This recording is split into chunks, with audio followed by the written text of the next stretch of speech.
एमका के लिए डीआरडीओ की तरफ से भी एक स्पेशल क्रूज मिसाइल को डेवलप करने का फैसला क्यों किया जा रहा है? इंडियन आर्मी की तरफ से अभी किस वजह से रॉकेट आर्टिलरी सिस्टम को ऑटोमेट करने का प्लान किया जा रहा है? और एलशेज प्रचंड अभी दुनिया की सबसे खतरनाक अटैक हेलीकॉप्टर की लिस्ट में क्यों एंट्री करने वाला है? आज की वीडियो में हम ऐसे ही कुछ इंटरेस्टिंग अपडेट्स के बारे में बात करने वाले हैं। नमस्कार दोस्तों, मेरा नाम है अंशुमन नायक और आप सभी का बहुत बहुत स्वागत है इंडियन डिफेंस न्यूज की डिफेंस टॉक सीरीज में। तो चलिए देर न करते हुए आज की वीडियो शुरू करते हैं।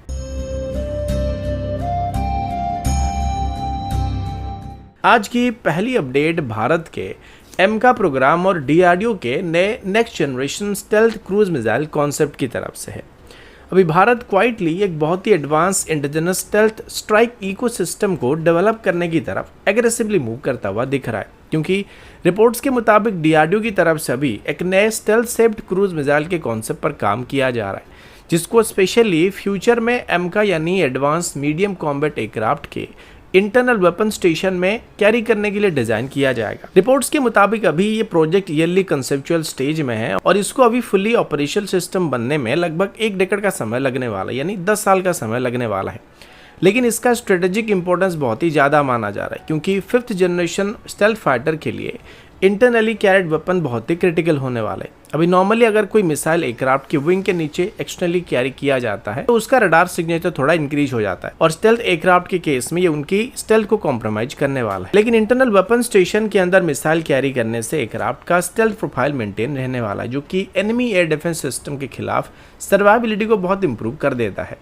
रिपोर्ट्स के मुताबिक इस नए मिसाइल में अस्त्र मार्क 3 में इस्तेमाल होने वाली रैमजेट प्रोपल्शन सिस्टम का इस्तेमाल किया जाने वाला है। Ramjet propulsion specially sustained high supersonic speed को मेंटेन करने के लिए इस्तेमाल किया था, जो कि पूरे पाथ के दौरान मिसाइल को स्पीड मेंटेन करने में मदद करता है, जिससे मिसाइल का एंड गेम परफॉर्मेंस काफी हद तक इंप्रूव हो जाता है। अभी सोर्सेज के हिसाब से फ्यूचर में इस मिसाइल का स्ट्राइक रेंज लगभग 400 से 600 किलोमीटर के आसपास होने वाला है, यानी फ्यूचर में एमका एनिमी के heavily defended command centre, missile batteries, naval asset या बाकी कोई भी स्ट्रेटेजिक इंफ्रास्ट्रक्चर को लॉन्ग स्टैंड अप रेंज से डिस्ट्रॉय करने में सक्षम होने वाला है। लेकिन अभी इसका सबसे चैलेंजिंग एस्पेक्ट इसका कॉम्पैक्ट स्टेल्थ डिजाइन होने वाला है, क्योंकि इंजीनियर्स को अभी एक ही मिसाइल के अंदर stealth shaping, supersonic air intakes, ramjet engine, guidance system और थर्मल शील्डिंग को इंटीग्रेट करना पड़ेगा। साथ ही सस्टेन्ड सुपरसोनिक फ्लाइट की वजह से हीट जनरेशन भी बहुत ज़्यादा होने वाली है, जिससे मैनेज करना स्टेल्थ परफॉर्मेंस के लिए बहुत बड़ा क्रिटिकल फैक्टर बनने वाला है। अगला अपडेट भारत के जोरावर लाइट टैंक प्रोग्राम और उसके इंडिजिनस 105 mm स्टैंडर्ड की गन की डेवलपमेंट की तरफ से है। अभी Bharat future mountain warfare capability को कम्प्लीटली इंडिजिनस बनाने की तरफ बहुत बड़ा स्टेप लेने की कोशिश कर रहा है, क्योंकि रिपोर्ट्स के हिसाब से डीआरडीओ अभी जोरावर लाइट बैटल टैंक के लिए एक इंडिजिनस 105 mm स्टैंडर्ड की गन सिस्टम को डेवलप करने पर काम को स्टार्ट कर चुका है। सिंपल भाषा में बोले तो अभी Bharat imported Belgian gun system के ऊपर डिपेंडेंसी को ग्रेजुअली कम करके फ्यूचर में खुद का लाइटवेट टैंक कैनन का इस्तेमाल करने वाला है। अभी जो जोरावर प्रोटोटाइप डेवलप किया गया था उसमें बेल्जियम की जॉन कॉकरेल की 3105 टरेट और इंपोर्टेड 105 mm स्टैंडर्ड की राइफल कैनन का इस्तेमाल किया जा रहा है, जो कि स्पेशली हाई अल्टीट्यूड और माउंटेन टेरेन के ऑपरेशन के लिए ऑप्टिमाइज किया गया है। आपको पता होगा कि डीआरडीओ और लार्सन एंड टुब्रो की तरफ से जॉइंटली डेवलप किया जा रहा Zorawar tank specially eastern Ladakh और line of actual control sector के लिए डिजाइन किया गया, जहां पर हेवी टैंक जैसे कि T-90 और अर्जुन टैंक को डिप्लॉय करना कंपैरेटिवली डिफिकल्ट होता है। रिपोर्ट्स के मुताबिक फर्स्ट बैच के अंदर लगभग 59 टैंक को खरीदा जाने वाला है, जिसमें इंपोर्टेड गन का इस्तेमाल किया जाएगा। लेकिन बाद में इंडक्ट होने वाले बाकी टैंक्स में अभी इंडिजिनस तरीके से डेवलप किए गए मेन गन का इस्तेमाल करने का प्लान किया जा रहा है। अभी इंजीनियर्स को recoil management, weight reduction, thermal stability और extreme cold climate firing accuracy जैसे बहुत सारे टेक्निकल चैलेंज फेस करने पड़ रहे हैं। साथ ही फ्यूचर गन सिस्टम को APF SDS, हीट और प्रोग्रामेबल एमुनिशन जैसे NATO स्टैंडर्ड एमुनिशन को भी फायर करने के लिए कंपैटिबल बनाना काफ़ी ज़रूरी होने वाला है, जो कि अभी डीआरडीओ के लिए सबसे बड़ी प्रॉब्लम बनने वाली है। अगला अपडेट इंडियन आर्मी के नए land vector control and coordination system यानी LBCCS प्रोग्राम की तरफ से है। अभी भारत रैपिडली एक fully network centric digital battlefield ecosystem को बिल्ड करने की तरफ मूव करता हुआ दिख रहा है, क्योंकि रिपोर्ट्स के हिसाब से इंडियन आर्मी अभी अपने complete land based strike chain को ऑटोमेट और डिजिटली इंटीग्रेट करने के लिए एक एडवांस इंडिजिनस कमांड आर्किटेक्चर को डेवलप कर रहा है। सिंपल भाषा में बोले तो अभी इंडियन आर्मी बैटलफील्ड में टारगेट डिटेक्ट होने से लेकर मिसाइल या आर्टिलरी स्ट्राइक एग्जीक्यूट होने तक का पूरा प्रोसेस एक ही डिजिटल नेटवर्क के अंदर कनेक्ट करने की कोशिश कर रहा है। यानी observation, target acquisition, strike planning, fire delivery और बैटल डैमेज असेसमेंट सब कुछ एक ही इंटीग्रेटेड सिस्टम के थ्रू किया जाने वाला है। अभी इस सिस्टम का सबसे बड़ा objective sensor to shooter response time को ड्रास्टिकली रिड्यूस करने का होने वाला है। रिपोर्ट्स के मुताबिक LVCCS फ्यूचर में artillery guns, rocket system, missile batteries, loitering munition और बैटलफील्ड सर्वेलेंस एसेट को एक यूनिफाइड कमांड नेटवर्क के अंदर कनेक्ट करने वाला है। अभी ऑपरेशन सिंदूर के बाद इस प्रोजेक्ट का इंपॉर्टेंस और भी ज़्यादा बढ़ चुका है, क्योंकि 2025 में इंडियन आर्मी की तरफ से पाकिस्तान बॉर्डर के अक्रॉस प्रिसीजन आर्टिलरी स्ट्राइक को परफॉर्म किया गया था, जहां M777 ultra light Houser guns और प्रिसीजन गाइडेड मुनिशन का सक्सेसफुल ऑपरेशन डिप्लॉयमेंट देखने को मिला था। रिपोर्ट्स के मुताबिक LVCCS फ्यूचर में CIDSS और ब्रॉडर C4I2 बैटलफील्ड आर्किटेक्चर के साथ भी इंटीग्रेट किया जाएगा। यानी ड्रोन्स, इंटेलिजेंस फीड और सर्वेलेंस सिस्टम से मिलने वाले सभी टारगेटिंग डाटा डायरेक्टली आर्टिलरी और मिसाइल यूनिट को प्रोवाइड किया जा सकेगा। स्ट्रेटेजिक लेवल पर देखें तो अभी भारत सिर्फ एडवांस मिसाइल और आर्टिलरी सिस्टम डेवलप नहीं कर रहा है, बल्कि उन सभी को real time AI assisted digital warfare ecosystem में कनेक्ट करने की कोशिश कर रहा है, जो कि एक यूनिफाइड कमांड होने वाला है, जहां से सभी सिस्टम को कंट्रोल करना पॉसिबल होने वाला है।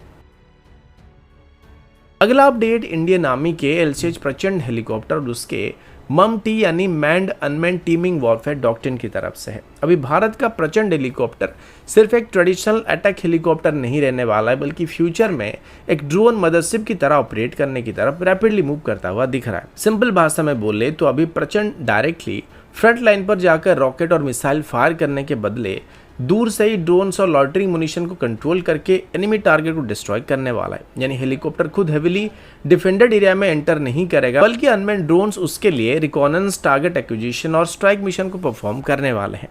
रिपोर्ट्स के मुताबिक लेह सेक्टर में 2026 के हाई अल्टीट्यूड ट्रायल के दौरान नए एयर लॉन्च लॉटरिंग मुनिशन यानी ALMs को LCH प्रचंड से टेस्ट किया गया था, जो कि specially Chinese type 99A class के टैंक जैसे हेवीली आर्मर्ड टारगेट को डिस्ट्रॉय करने के लिए डिजाइन किए गए थे।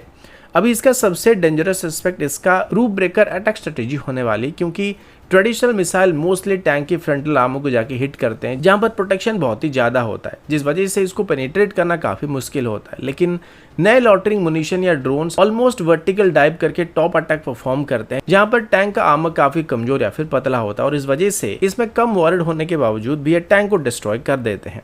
रिपोर्ट्स के मुताबिक प्रचंड अभी एक साथ 4 लॉटरिंग मुनिशन को कैरी कर सकता है, साथ ही सेम टाइम पर ये रॉकेट्स और मिस्टल जैसे एयर टू एयर मिसाइल को भी कैरी कर पाएगा। यानी हेलीकॉप्टर की स्ट्राइक रेंज और सर्वाइबिलिटी दोनों सिग्निफिकेंटली इंप्रूव होने वाली है। अभी फ्यूचर डॉक्ट्रिन के हिसाब से प्रचंड माउंटेन रीजस के पीछे रहकर भी 20 से 40 किलोमीटर दूर तक ड्रोन्स को डिप्लॉय कर सकता है। साथ ही डिस्क 14 इनिशिएटिव के अंदर इलेक्ट्रॉनिक्स वॉरफेयर सिस्टम भी इसमें इंटीग्रेट करने की बात सामने आई है, जो कि FPV ड्रोन्स और एनिमी सेंसर्स को जैम करने का काम करने वाले हैं। कुल मिलाकर देखा जाए तो अभी भारत अटैक हेलीकॉप्टर वॉरफेयर को कम्प्लीटली ट्रांसफॉर्म करने की तरफ मूव कर रहा है, जहां फ्यूचर बैटलफील्ड में प्रचंड खुद एक फायरिंग कमांड सेंटर की तरह काम करेगा, जबकि ड्रोन्स फ्रंटलाइन कॉम्बैट ऑपरेशन को हैंडल करने वाले हैं। अगला अपडेट इंडियन एयरफोर्स के नेक्स्ट जनरेशन नेत्र मार्क 2 AWACS प्रोग्राम की तरफ से है। अभी भारत अपने एयरबॉर्न सर्वेलेंस इकोसिस्टम को कम्प्लीटली नेक्स्ट लेवल पर ले जाने की कोशिश कर रहा है, क्योंकि रिपोर्ट्स के हिसाब से DRDO और इंडियन एयरफोर्स अभी नेत्र मार्क 2 AWACS एयरक्राफ्ट में एक dedicated nose mounted AESA radar को इंटीग्रेट करने की बात कर रहे हैं, जो कि इस एयरक्राफ्ट की ऑपरेशनल कैपेबिलिटी को ड्रामेटिकली इंक्रीज करने वाले हैं।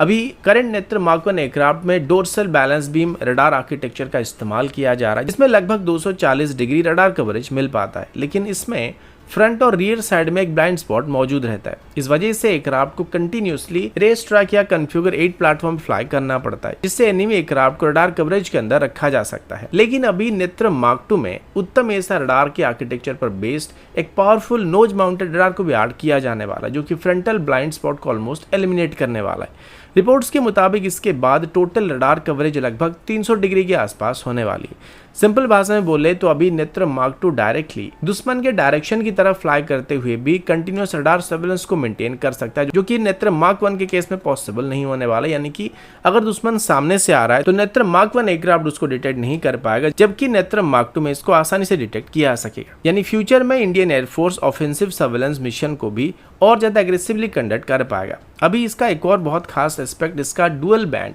4D AESA रडार आर्किटेक्चर होने वाला है।